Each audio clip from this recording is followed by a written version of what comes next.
Guys, so welcome back again my new vlog. तो मैं हूं आपके अपने पिंकी पटवारी और आपका स्वागत करती हूं अपने चैनल पे पिंकी पटवारी ब्लॉग्स में।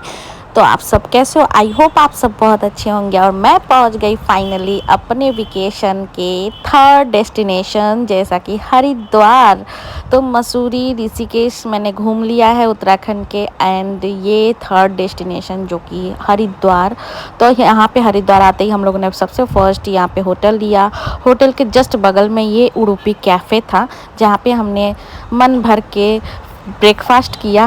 ब्रेकफास्ट लंच जो भी समझ लो, क्योंकि हम दोपहर के टाइम में पहुँचे थे तो हमने एक साथ ही दोनों ही कर लिया। जैसे जिसको जो मन करा था वो खाया। यहाँ पे बहुत अच्छा मतलब प्योर साउथ इंडियन सब मिल रहा था। तो हम लोगों ने यहाँ पे खाना पीना एंजॉय किया। तो मैं तो भाई साउथ इंडियन से ज़्यादा नॉर्थ इंडियन का खाना पसंद करती हूँ, आलू पराठा एंड सब्जी, वाओ। फिर उसके बाद हम लोग यहाँ से खाना वाना खाने के बाद एक एक करके निकल गए हरिद्वार के घाटों पे, मतलब हर की पौड़ी। तो हर की पौड़ी पे जाते ही बस आप देख सकते हो मैंने ड्रेस चेंज कर लिया था, जैसे कि नहाने के लिए, कि क्योंकि वहाँ पे होता है ना कि आप कुछ भी पहन के जाने पे दिक्कत होता है कि कुछ भी हाँ, तो मैंने यहाँ पे नाइट सूट डाल लिया था जो कि सबसे कंफर्टेबल होता है एंड पानी मतलब सही रहता है। तो बस यहाँ पे मैं पहुँच गई हूँ हर की पौड़ी। तो हर की पौड़ी जो कि हरिद्वार, हरि का द्वार बोला जाता है। और हर की पौड़ी बहुत ही अच्छा, मतलब हमारे हिंदू धर्म में बहुत ज़्यादा इसको मान्यता दी गई है। तो ये है घंटा घर, हाँ शायद घंटा घर है इसका नाम। और हम लोग यहाँ पे स्नान करेंगे सभी लोग। और आज देख सकते हो मौसम बहुत अच्छा था, तो मौसम अच्छा होने की वजह से भी अच्छा लग रहा था। और ये पानी मतलब सच बताऊँ, कभी भी हर की पौड़ी जाना ना, मतलब यहाँ का जो पानी है ना, वहाँ का जो ठंडा, बाप रे, मतलब रूह कँपाने वाला ठंडा, हड्डी कँपाने वाली ठंडी। और ये ना आप यहाँ खड़े हो ही नहीं सकते हो। जैसे हमारे बनारस में आप गंगा जी में खड़े रहोगे तो खड़े ही रहोगे, अगर ऐसे नहीं वेग आएगा कि आपको बहा ले जाएगा। बट यार मैं इतनी भारी हूँ, मैं इतनी मोटी हूँ, बट मुझे भी नहीं खड़े होना, मतलब जैसे एक वेग में पता नहीं कैसे। और ये जो धारे वाले हैं ना यहाँ पे, जैसे सब लोग नहा रहे हैं, हम लोग नहा रहे थे जहाँ पे, ये अलग से बनाया गया है सिर्फ नहाने के लिए। इसमें ज़्यादा गहराई नहीं है, बट इसका जो मतलब वेग होता है ना, गंगा जी का जो वेग है ना, वो बहुत ज़्यादा था। मतलब हमारे समझ ली, मुझे भी नहीं मतलब मैं कुछ पकड़ के, जैसे वहाँ पे जंजीर लगे होते हैं तो वो जंजीर पकड़ के मैं खड़ी थी। तो फिर भी मुझे मतलब खींच के ले जा रही थी जो पानी का वेग होता है। तो बस ये है सावधानी से, क्योंकि पानी कम है बट फिर भी यहाँ पे बहुत खतरा है, मतलब एक बार भी इंसान डूब सकता है, जैसे ऐसे। तो जैसे यहाँ पे अलग से बनाया गया है, उधर के साइड तो बिल्कुल वहाँ उधर तो जाने ही नहीं देते हैं, जो दूसरी साइड जहाँ से गंगा जी जाती हैं। और ये तो अलग से इनको बनाया गया है हम लोगों के लिए, मतलब जैसे लोगों के लिए जो स्नान कर सके यहाँ पे आराम से। फिर भी आप देख सकते हो मैं पकड़ी हुई हूँ जंजीर, और मेरे हस्बैंड मुझे, मतलब मैं खड़ी ही नहीं हो पा रही थी, और मेरे हस्बैंड पीछे से सपोर्ट करके रखे हैं। फिर भी मैं मतलब अपने से मतलब बह जा रही थी जी, मतलब पकड़े ना हो तो मैं तो डूब ही जाऊँ ऐसे। तो यहाँ पे हम लोग स्नान कर लिए। आप देख सकते हो यहाँ पे मम्मी चटाई, मतलब वहाँ पे मिलता है 10 रुपये में मैट मिलता है, और प्लास्टिक मिलते हैं कपड़े वपड़े रखने के लिए। तो मैं यहाँ पे चेंज कर ली। यहाँ पे बहुत अच्छा चेंज वाला भी जगह है, बहुत सारे बने हैं।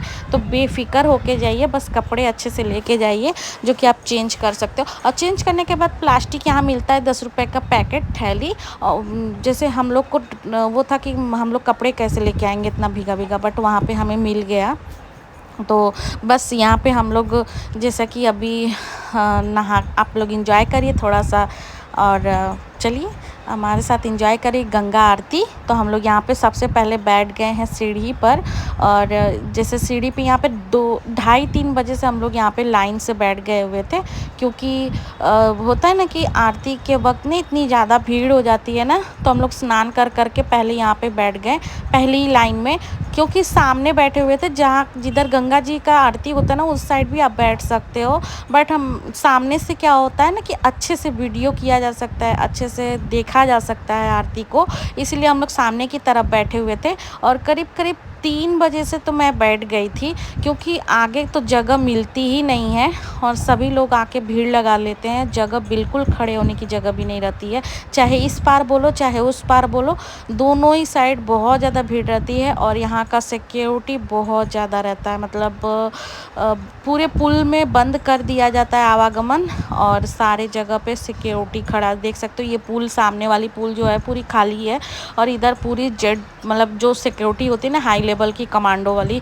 वो लगा दी जाती है। तो इसीलिए आप कोशिश किया करिए कि 4 बजे से जैसे आप घाट पे पहुंच जाइए। अगर आरती देखना है तो 4 बजे से आप वहाँ पे बैठने का जगह मिल जाएगा। बट 4 बजे के बाद आप 6-7 बजे जाओगे तो आपको बिल्कुल खड़े होने का जगह नहीं मिलेगा, दिखना तो दूर की बात है।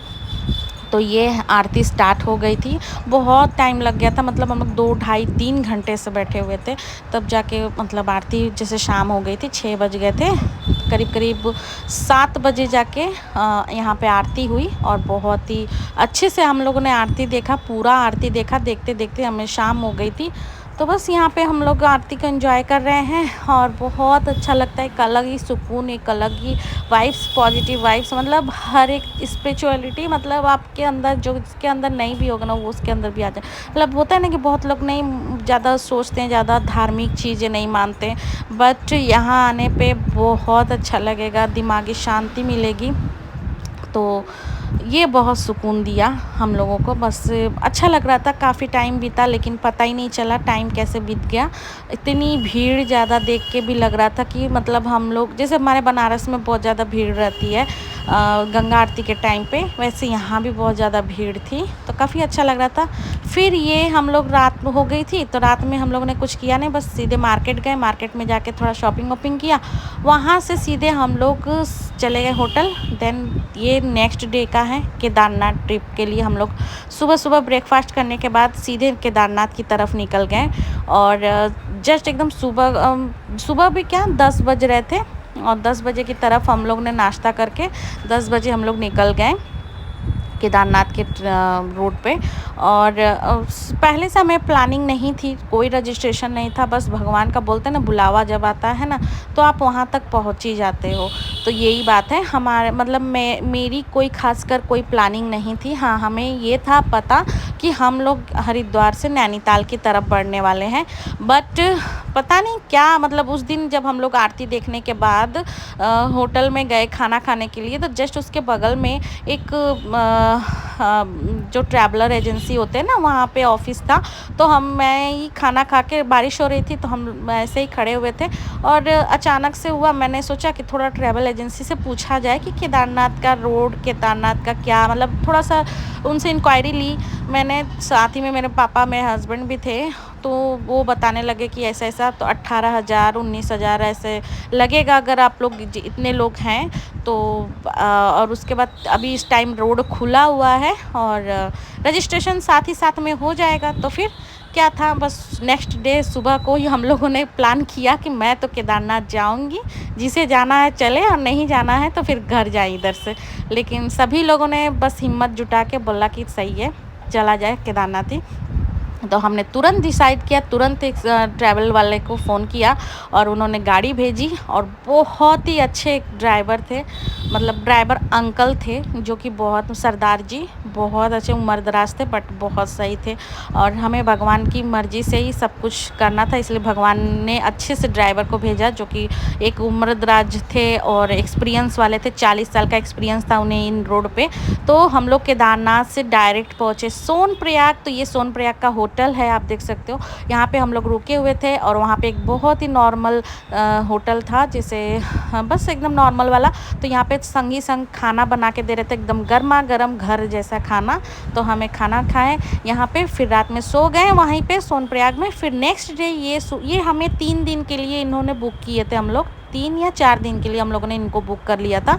जैसे केदारनाथ ऊपर जाके ट्रैकिंग करके फिर ऊपर से नीचे आना है तो 3 दिन लग जाता है। एक्स्ट्रा 1 दिन हमने रखा था कि बाई चांसली अगर मौसम ख़राब हुआ तो चौथा दिन मतलब रखा, फिर भी 4 दिन के लिए हमने इनको बुक कर लिया था।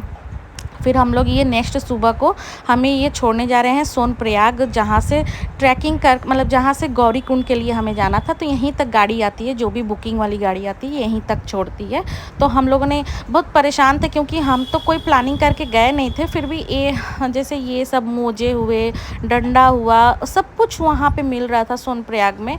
तो ये सही था, मतलब हमें घबराहट हो रहा था कि बच्चे के लिए हम लोगों ने जैकेट वैकेट कुछ भी नहीं लिया था, बट वहाँ पे सब कुछ मिल रहा था। पहले जैसा कुछ भी नहीं है यहाँ की, कुछ नहीं मिलेगा, सब लाद के लेके आओ। तो ये भूल तो कभी मत करिएगा, लाद के मत ले जाइएगा।